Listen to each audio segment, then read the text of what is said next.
بسم الله الرحمن الرحيم. اهلا وسهلا بكم في فقره جديده من فقرات الكوره مع الجوكر. وطبعا يا اخوانا قبل ما نبدا فقراتنا ما تنسوش طبعا تدعوا لاخواتكم في غزه واخواتكم كمان في السودان، ربنا يا رب ينصرهم. طبعا يا اخوانا شفنا مباراه ملحميه طبعا منذ قليل انتهت ملحمه بيراميدز والزمالك، وركلات الجزاء تبتسم للزمالك ويضرب الموعد امام النادي الاهلي الفائز على سيراميكا كليوباترا.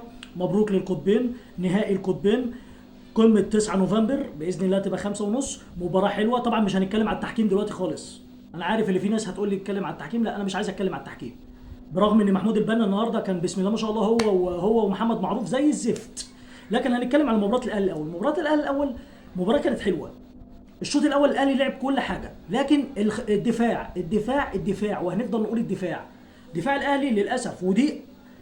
ودي اللي هتميز نادي الزمالك عن النادي الاهلي في حته التمركز الدفاعي والكلام ده. شفنا النهارده مباراه بيراميدز والزمالك، لا الاثنين احترموا بعض الشوط الاول.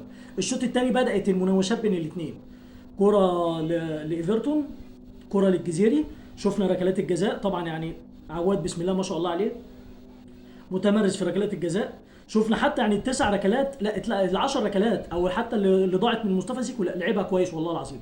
لكن مبروك للنادي الاهلي، مبروك لنادي الزمالك. نهائي جميل، نهائي القمه، نهائي يوم 9 باذن الله. طبعا تجهيز الفينا للنهائي، كمان في اصابات طبعا عند الزمالك، اصابه عدي الدباغ، وهنشوف طبعا مصير اصابه بنتايج ايه. مبروك لنادي الزمالك، مبروك للنادي الاهلي. هارد لك لسيراميكا كليوباترا، لعب مباراه متوسطه وجميله. لكن مش يعني انا ما قلتها مش هتكلم على التحكيم، لان للاسف احنا زهقنا من الحكام المصريين، زهقنا منهم خلاص. طبعا ده بالنسبه لسيراميكا كليوباترا. بيراميدز النهارده لعب مباراه تكتيكيه، احترم الزمالك والزمالك احترم بيراميدز. يعني تحس ان هي مباراه الملاكمه، يعني اللي هيبين وشه للتاني هو اللي هياخد. مباراه كانت كويسه. بيراميدز سيراميكا كليوباترا تحديد المراكز يوم الاحد الساعه 3. نهائي القمه، نهائي السوبر. يا ترى اللقب الخامس للزمالك او اللقب ال16 للنادي الاهلي. قمه باذن الله يوم الاحد الساعه 5. دي طبعا كانت كلامنا على القمه. طبعا يا اخوانا هنستعرض مع بعض نتائج دوري الابطال. وشفنا مباراه ملحميه يوم الثلاث والاربع. شفنا مباراه جميله جدا امس امام مانشستر سيتي، امام بروسيا دورتموند. وهالاند، هالاند انا بالنسبه لي افضل مهاجم في العالم دلوقتي. هالاند بيعمل هوايته المفضله، تدمير دفاعات تدمير فرق الخصم. طبعا امبارح كمان برشلونه، وهنرجع نقولها، برشلونه دفاعه السنه دي علامه استفهام.